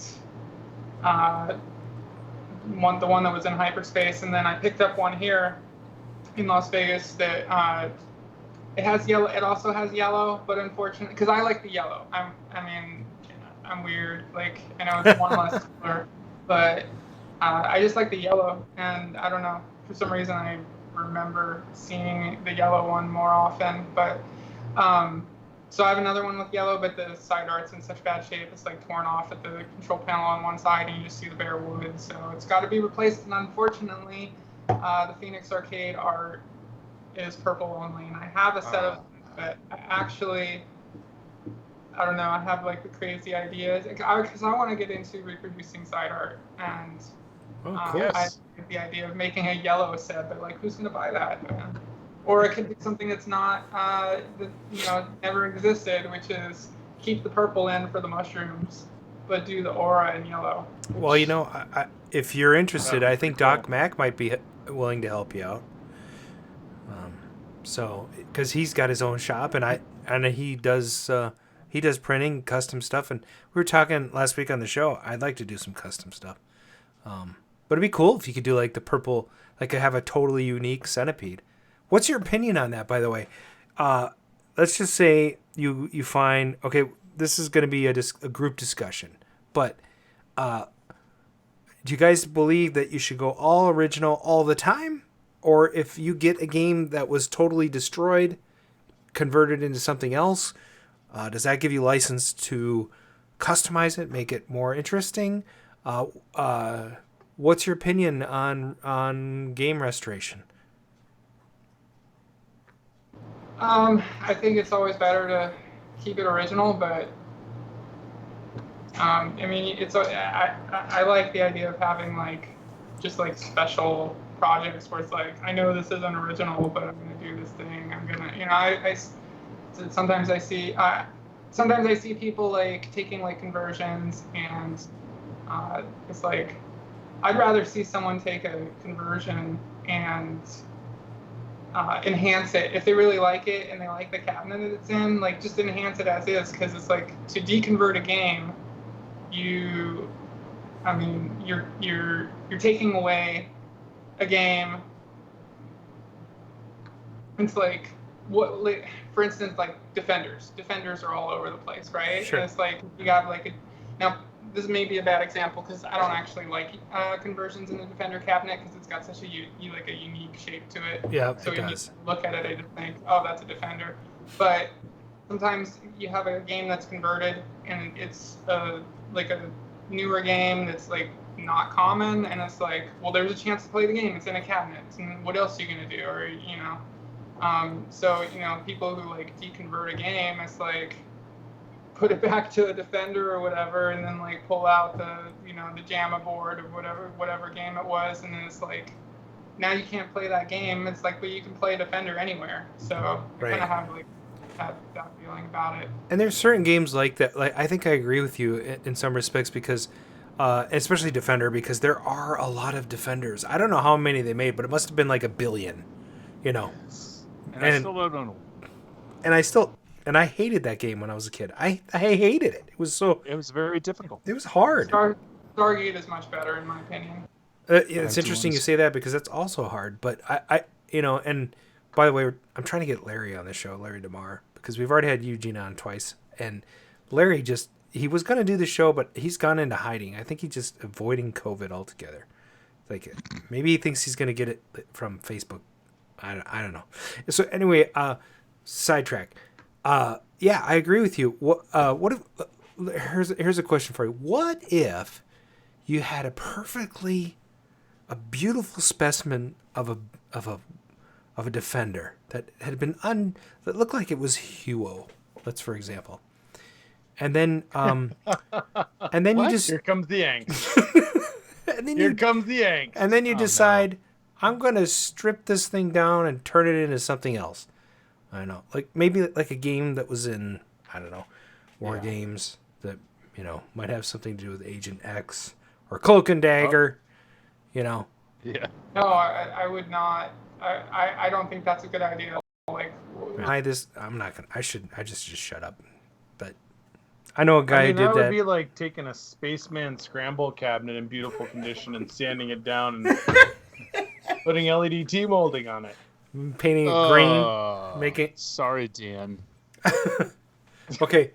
That's an exception. I got to say, it was already converted to a TMNT 2-player game. So taking it the extra mile and stripping it and painting it is sad. I would actually prefer to see it with the old Spaceman side art on it, as a conversion. I've got a scramble that's complete, but the cabinet is toast. Yeah, no. He could have taken that. I mean, easily. First of all, anybody in the chat of the 30-some people watching right now, if you ever want to destroy a cabinet, talk to us first, because we might have a cabinet we'd like to exchange you for it. Or sure, I have 5 Miss Pac-Man and 2 packs, so come on. Yeah, or, and actually, I would love to make a glob machine out of a Pac-Man, but it would have to be pretty messed up. Because I feel like Pac-Man's... Go ahead. Messed up Pac-Man. What'd you say? I have one missing the top, so if you're interested. Xyla, I didn't hear you. What'd you say? Oh, I said that's not hard to find, a messed up Pac-Man that would be a candidate for that. Yeah. I see all the time people like, I'm restoring a Pac-Man, and they put stickers on the side, and it's like, why? That is the point. No. And incidentally, those stencils an atrocity. By the way, the stickers don't have the blue dots. So, is that true? Neither do most people's stencil jobs either, though. Who did a stencil? Was it Fett? Did he do a Pac-Man where he splattered with a toothbrush, or was that Chris? Somebody did one, and it's amazing. But yeah, if you're gonna redo a Pac-Man, you gotta pay special attention to the details. I mean, so Eddie said, Arcade 1-Up is the jam. They are the future. Everything should be Arcade 1-Up. Okay, where's my gun? Yeah, I'm getting started on that. Yo, Eddie, I'm gonna kick you in the nuts. Okay, so that's interesting. Okay, let's talk a little bit about Hyperspace, because I think you were probably one of the first classic arcades, if not the first in the Denver area, Lakewood, Colorado. You ran it for how many years? I guess it's been since 2014. And then, and I know you were interviewed in 2016, and you've been interviewed a bunch of times. 100 plus classic arcades and pinball in the same establishment, all on free play. Well, it didn't start out on free play, but yeah. Yeah, and we had a discussion about this, and I wanted to bring it up because I feel like that wasn't the route you wanted to go initially, and so tell us about your opinion on that. I absolutely hate free play, but there's reasons why I went to free play. It solves the problem of, it's hard to make money with these games, you can't just, I tried just to, have people put in quarters, and tried a door fee in combination with the quarters, try to make up for the lack of, quarter's not worth what it used to be. Right. And I mean, there's just a lot of factors, but it's hard to make money with an arcade like that. Yeah, free play like does a few things. First of all, you obviously charge more at the door, and then you get all the money, and you don't have to worry about how many games they're gonna play. But also a big thing, which was an improvement, is when games came out in the 80s, it was a new game, no one played it, no one had seen it before, no one knew how to play it. That was the game everyone wanted to play. They wanted to try it, and they sucked at it because how could they not? Like, right. They never played it before. That was the they point. Just tried to get better. Yeah, and nowadays with these like retro arcades and nostalgia-fueled retro arcades, that is, people they go in and they're like, ooh, Galaga, and they go play Galaga, and they go, ooh, Dig Dug, and they go play Dig Dug, and then they're like, Crackdown, what the hell is that? And they don't touch it. They're scared of it. Or they ignore Exterminator. Yeah, exactly. Sometimes a joke goes a little too long. Just maybe a little too long. Are you sure? Yep. Like by 3 weeks. Anyway, you were saying, Xyla? With free play, it's still a problem. People still want to go to the games that they already know, but they don't have anything. It's not a risk. Like, if they play it and they suck at it because they're going to, because they never played it before, it doesn't cost them anything. So there's more of a chance people will play something different. But it's still weird that they don't do it more. But when it costs money, no one wants to put a quarter in a game that they don't know how to play because they're afraid to just lose their quarter in 5 seconds. Right. So describe to me, let's bring you back to when you were 10 and you go to an arcade and you've got, let's just say you're lucky and you've got $4 worth of tokens and you got an extra $1 for free. So you got $5 worth of tokens. Describe to me your experience going into the arcade and putting and choosing a game with your token and what that meant to you.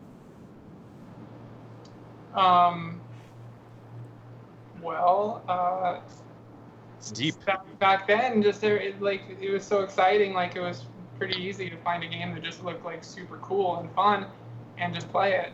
I would fall back on games that were my favorites, but I always had new favorites because I was always playing something that first time I'd ever seen it. Did you observe other people first to see if it was hard, or did you just go in and put a quarter in?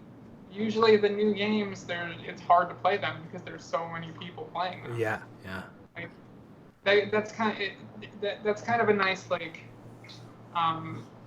it kind of eases you into a new game because it's like you just see like the line of people waiting to play the new game, and it's like, well, I'll go play my other favorite game, whatever, and then you finally get in and you play it once, and then someone's waiting behind you, so you get a chance to play it, and then the next time you do it again, and then eventually the game's not brand new, so you get to play it as much as you want, and maybe it's your new favorite. Do you remember walking into an arcade and thinking, I have to play this game? Like, the first time you ever saw a certain game, was it Centipede? Was it Frogger? Was it another game?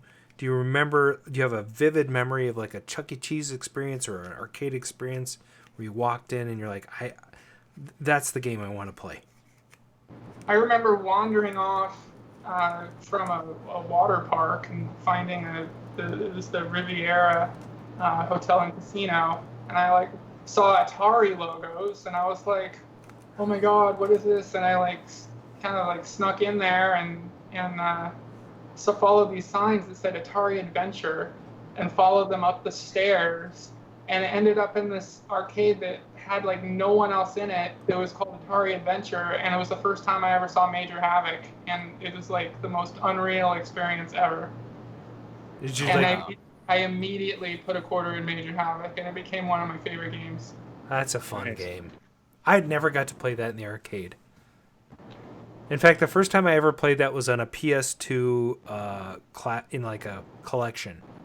I think that's the first time I played it. but I have played it on Arcade Game Sense, and it is one of my favorites. I remember it maybe just as an imprint from going into different arcades, but it is such a good game. It is a really good game. I have a question. So that story about Major Havoc, that kind of makes me want to ask, did you have any other games that are deeply associated, like with a particular event or a time in your life that you know, the game is like so associated with that? Sure. My first game was Asteroids Deluxe. I got that as a Christmas present in 1983. What? So that's a... Are you kidding me? That's awesome. Yeah. Right? And it was funny because my parents tricked me. They made me think that my big ultimate present for the year was an Atari 5200.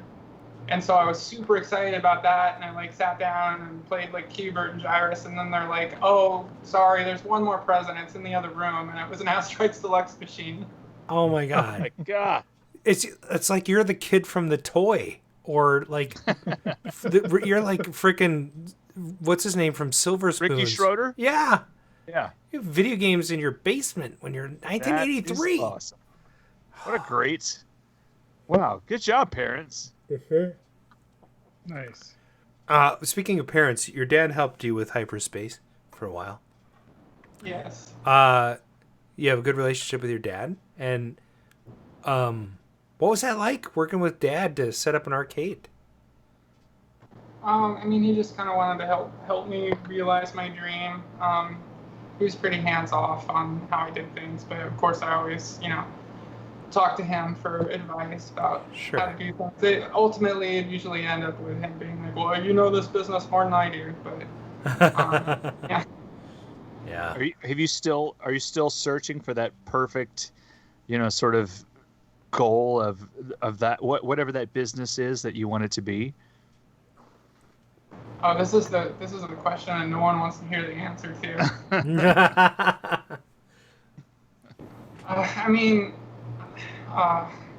I mean, unless you're burned out, and I'm like, hey, that's fun too. And let's just can I add to this question before you answer it?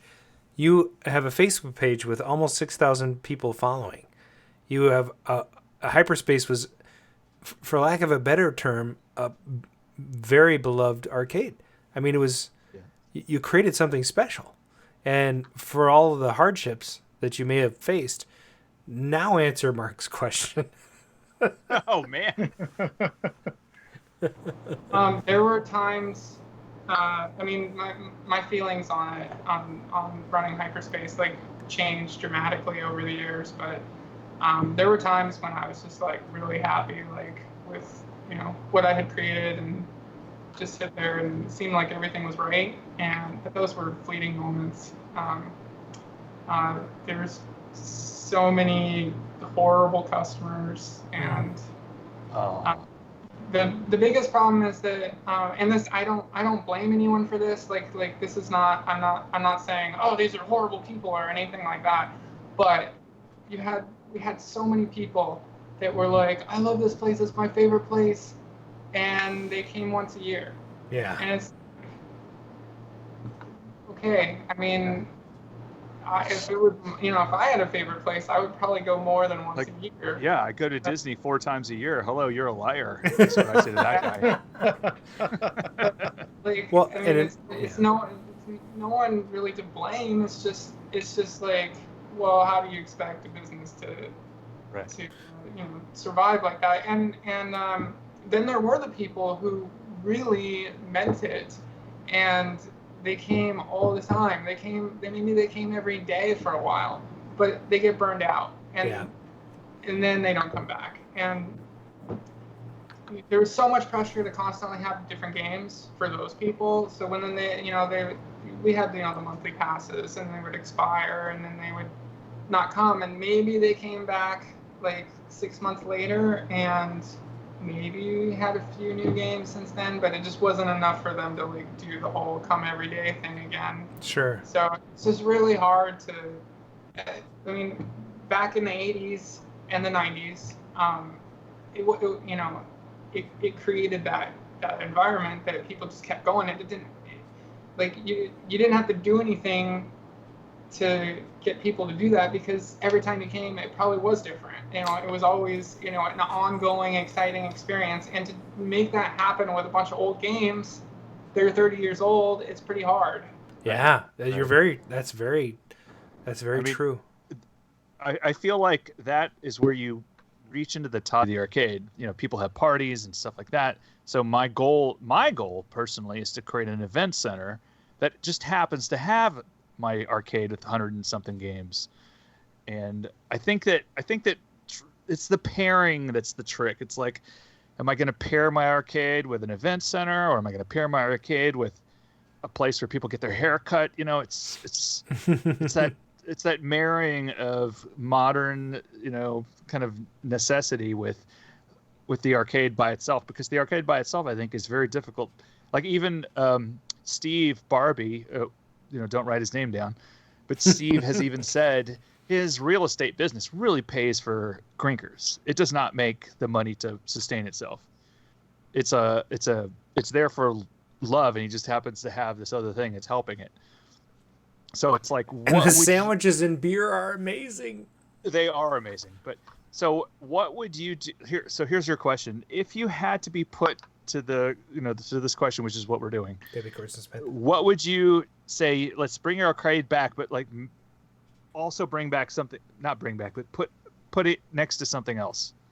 Sean Up has a suggestion. I don't know if you guys saw in the chat. He does. No. Did it scroll? I didn't see it. The arcade brothel. Okay. No. Oh my god. No, that's a terrible idea. That's the worst ever. We had some jokes about that at Hyperspace for a time. Oh, I have a question. It was in Colorado. Okay. You couldn't get couldn't sell some of the states allowed. Yeah, she could have a kiosk with a fingerprint reader, and then they could come in, like, instead of renting a Redbox video, they could just get some marijuana. Edibles.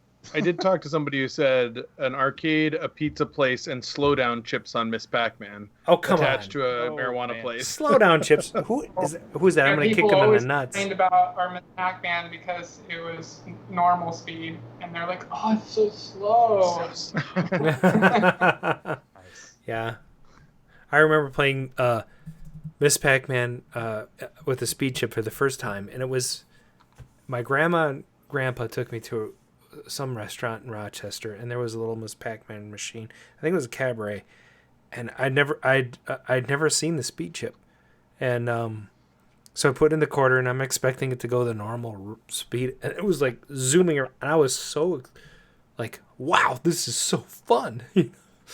I'm like trying to explain to grandma how she has no clue. She doesn't give a rat's ass about how fast Miss Pac-Man is. And she's kind of regretting giving me the quarter already. But anyway, yeah, I like to... You get to play forever when it's got the speed chip in it. Well, yeah, you can. You can play for quite a bit longer, that's for sure. Steve said it makes money and enough, so it's interesting.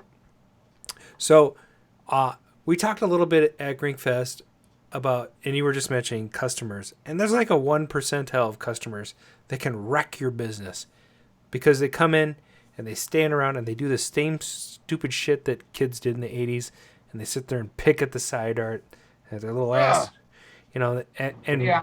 Pick on your fingernails, kids. So tell us some of the horror stories about running your arcade and watching your babies get destroyed.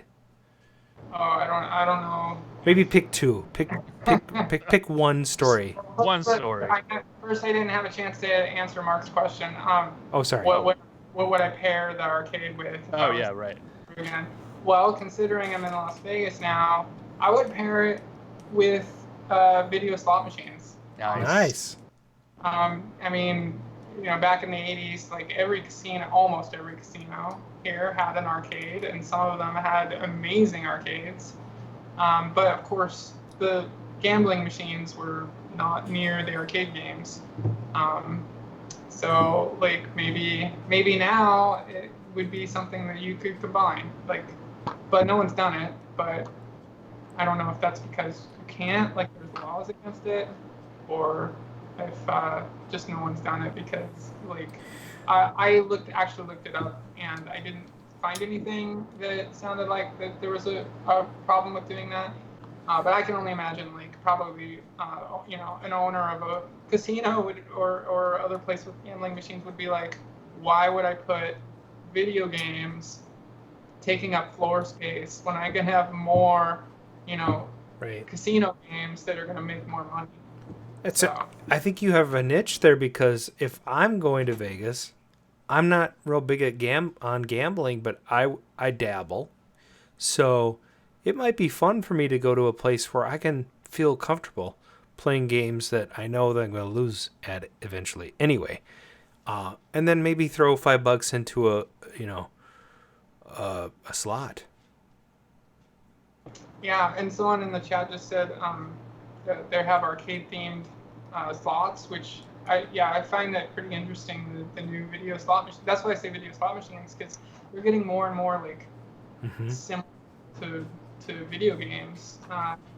You know, there was like I saw online like pictures of Centipede one, but I never saw one in real life. But I did see a Space Invaders one, and I know there's others. I know Excalibur has that underground arcade, and it is somewhat redemption, but of course it has a lot of Raw Thrills games. I don't know if you've been to Excalibur recently, but yes, I have. Oh, nice, fun place. They had an amazing arcade back, you know, in the 80s and 90s. Well, I guess it was the 90s. They actually had a Galaxian 3 there, and they had Dragon's Lair 2. And I can't remember what else now. Wow. Whenever you hear Galaxian 3, I'm like, we don't care about space. Come on, just put that. Park your 2 cars inside of this. Both around still. Yeah. Wow. So I'm going to ask the question, is there a Hyperspace? So you obviously have an idea about how you'd like to reopen an arcade. Do you want to run another business? I will probably always do business stuff, but as far as an arcade where you rely on customers to come in and somehow pay to play your games, I have no plans to do that again. Okay, all right, fair enough. And that's I think that's totally legitimate. There's a lot of people. And including myself, I would have a hard time putting games out on the floor, working so hard to get them working, and then have disrespectful clientele somehow ruin that experience. Or just, you know, and you also mentioned you had clientele that love the place, but just they can't afford to come back, or, you know, it's not on their top of their mind to come back. And it isn't like the 80s, unfortunately, where... Like, I was gonna say this earlier, but I used to love to get out of my house, away from my parents, and we always ended up at the arcade, whether we played a bunch of games or not. You know, we did our circuit at the mall. You go to the movie, you go to the food court, you go to the arcade. You know, those were sort of for me at least, and you did that because you didn't want to be at home. And you had, you know, that was a fun place to hang out. And there was usually always something new. That's hard. And again, that's hard to do. I like the idea of a casino arcade, though. And I think it'd be great if you did that. So. I think it'd be great, but I mean, I don't know. I got other things I want to do. Of course, I'll always be doing things with arcade games, but it's just the whole, like, relying on, like I said, it's the relying on customers to come in and play your games and to come back. And it's, you know, it'd be one thing if it was affordable to, like, you know, have a big arcade like smack on the strip, where you're gonna have, you know, constant. I mean, that would work really well, I think. So it'd be like, you know, you'd have all these tourists, and they'd be like, you know, it's the nostalgia thing, and it's like, and they're not gonna come back because they don't live there. So it's like, who cares? It'll be the next person that comes. And that would work, except for I'm certain it's like how well it would do is still proportionally not anywhere near what you would need, how well you would need to do to afford a place like that. Yeah. Right, $10,000 a month rent for one of those strip center spots that are along the way. God, And, Hyperspace was in a bad location and the rent was too expensive. So it's like, it's like, how do you? Right. It's terrible because. So my workaround for that is you own your building and you live in it, and it's your house. And so that way, if it doesn't work out, oh well, I just have stuff in my house. So. Yeah. Arcade Jason says, maybe you could do an arcade games, barbecue, and foot massage. Oh man, my foot hurts. Hey, that reminds me. Oh, sorry. Aaron Sanders wants to ask you about your time working for Sega Arcade. Ah. Okay. Uh-oh. I had lots of fun repairing arcade games. What is Sega Arcade, really? A lot of us don't know. He's talking about the Luxor had the Sega Arcade. Yes. Yeah. Yeah, I worked there for a little bit, and also they bought Circus. Someone also asked about Circus Arcade, and I would say that was in the 80s. That was one of the most amazing arcades ever. Now it's interesting that's brought up because both Damon brought that up. Circus Pizza, Circus Arcades was different than Circus. In fact, they got sued by Circus. So there is a Circus Arcade chain that existed, and there's some confusion on whether or not they're related. They're not. Really? Yeah. So Circus was obviously a casino, and they may have had an amazing arcade, but Circus Pizza here in the Midwest was created, I believe, by Norman Pink, who also did Piccadilly Circus, and those arcades, originally they were going to call them Circus, and there was a cease and desist, and so that was just called Circus. So there's a totally separate chain, and that goes for Aladdin's also. Aladdin's Casino is not related to Aladdin's Castle, which Bally owned. That was a totally separate entity, and they get confused. And I kind of wonder if the arcade people that started them up knew that they could cash in on the popularity of the casinos by using these names, but they're totally separate entities. So check out your history on those, because they're not the same entities, even though they have similar names. So sorry to burst everyone's bubble. So I was going to ask you, because you mentioned, I was looking at some of your favorite pieces. You talked about Major Havoc. Tell me about Crackdown, because that's not a common game people bring up. Yeah. Oh. Okay. Yeah. Well, I can also answer the question of what horrible things happened in Hyperspace, because. Oh yeah, I want to hear that story too. Oh no. Basically, my final straw when I started pulling all my rare games towards the end was someone peeled the part of the side art off of my Crackdown. Oh no. I lost it. I was so mad, and it's just like, why do I have these games that mean so much to me personally on the floor when some fuckhead that doesn't care about them is gonna come deface them? Yeah. Like I understand, kids did that in the 80s, because it's like, I mean, I certainly didn't, because I always had this awe and respect for all the games, but not everyone was like that. But also the games, it's kind of a weird thing to say, but it's like they were still being made at that time. So it's like, if you destroyed one, you didn't destroy something that has a limited amount and there will never be more of. Yeah. So it's just like, how can you do that? Yeah. And, it's, I don't know. I've never understood public defacement of anything. Peelers. Ugh. What'd you say, Mark? I hate peelers. Yeah, it's not just peelers. It's writers. It's scratchers. It's carvers. It's We had all that stuff happen there, but it's like, it just depends on what game it was, how mad I got about it. Yeah. Oh, and it's so frustrating. Like, what is wrong in your life that you needed to face something like that?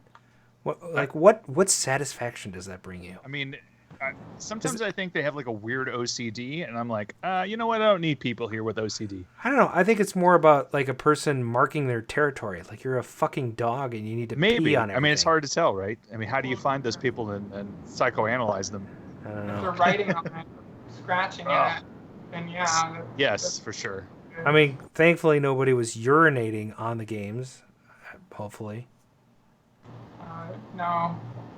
Didn't see that happen. What's the worst thing that's happened in your? Was that it? Scratch pulling the art off that game? Yeah, that was the worst for sure because it was my personal #1 favorite game, extremely rare, and there was nothing wrong with the side art. And I had 2 of them. One of them had like faded, screwed up side art, and the other one I got after that, and I was like, oh, the art's all perfect on it, and not that was anymore. Crankshaft? What was that? Crackdown.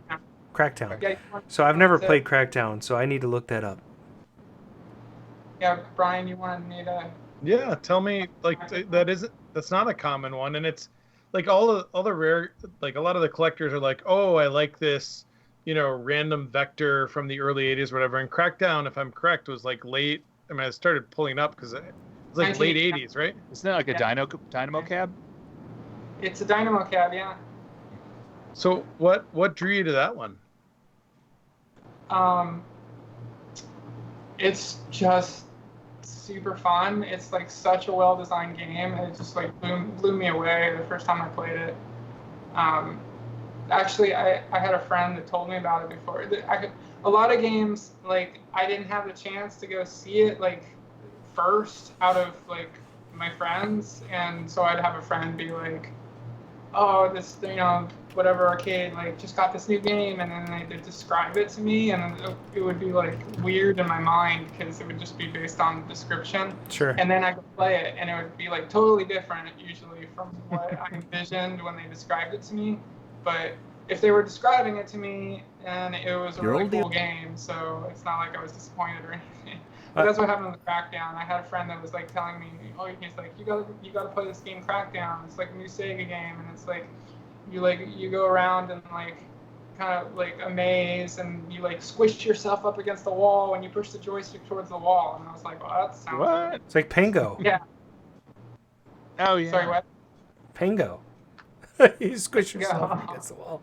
Well, it's like someone shoots at you, and the bullet's coming towards you, and you push towards the wall, and you duck out of the way, and the bullet goes past you, and then like that, and you get used to doing that trick for the first few levels, and then all of a sudden you come up against a different enemy that shoots off to the side when you try and do that. So it's just like such a well-designed game, and I love that it's like. I don't really like continuing, like the whole like adding like continuing to games. I think that in general it like, I mean maybe it's an exaggeration to say it ruined arcade games, but it's a pretty bad addition. Obviously they did it because they want people to put more money in and continue, but as collectors, games where you can continue, it screws them up because it's like. You force yourself not to continue. It doesn't cost, you own the game, so it's like you don't have any barrier there. It's not like, oh, I just spent $5 on this game. I'm not going to continue. I'll save it for next time. When it's just on your house, it's like there's no limit. You have to just like force yourself to not continue if you want to like get better at it. Really, you just play through a game from beginning to end. Like just power through, like continuing. You're not actually getting good at that game. You still suck at it by the time you kill the last boss. So anyway, Crackdown, it was a continuing game, but it had the level of the difficulty level was just right, so you could get really far in the game without continuing. And I still haven't done it, but my goal is to get through it all on 1 credit. Nice. Well, it's got your signature Sega sounds. It's beautiful. Late 80s. 1989, medium res, right? Uses the same monitor, 720. Yeah. And APB probably, and whatever else. APB is 19-inch. Oh, is it? It's a System 24, so it shares with a game Mark and I have, Hot Rod. Yeah. Oh man, I gotta get that game into my house. Yeah. All right. Well, I think we're going to wrap it up for tonight, but I want to really, first of all, stay with us after the show, Xyla. We like to wrap up with our guest after the sign off.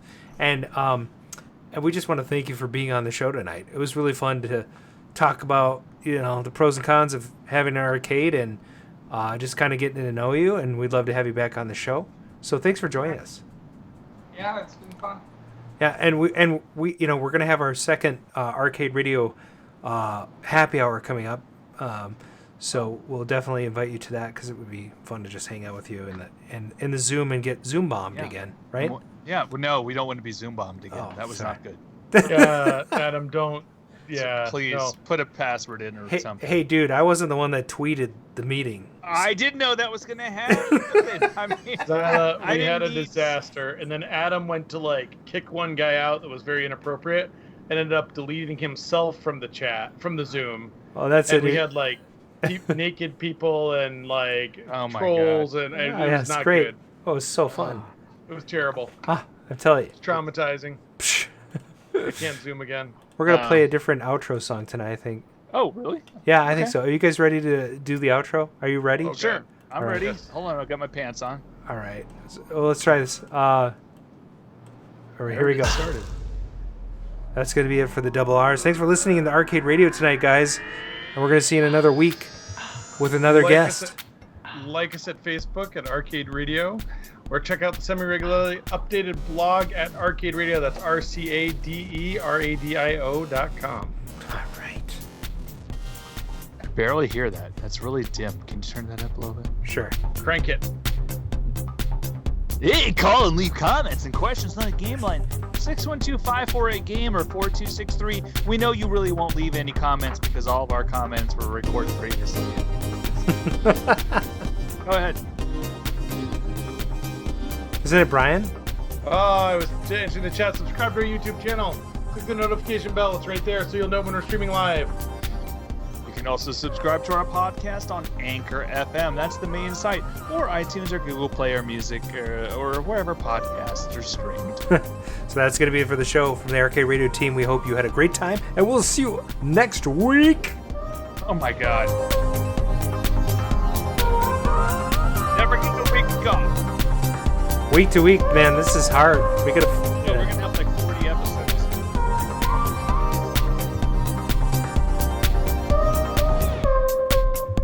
I like this track. It's gonna jump ahead.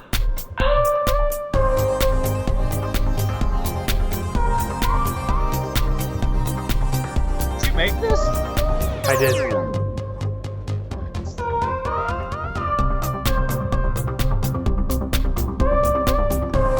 I was thinking about releasing an album. Now let's cut this. Next break, we're cutting this.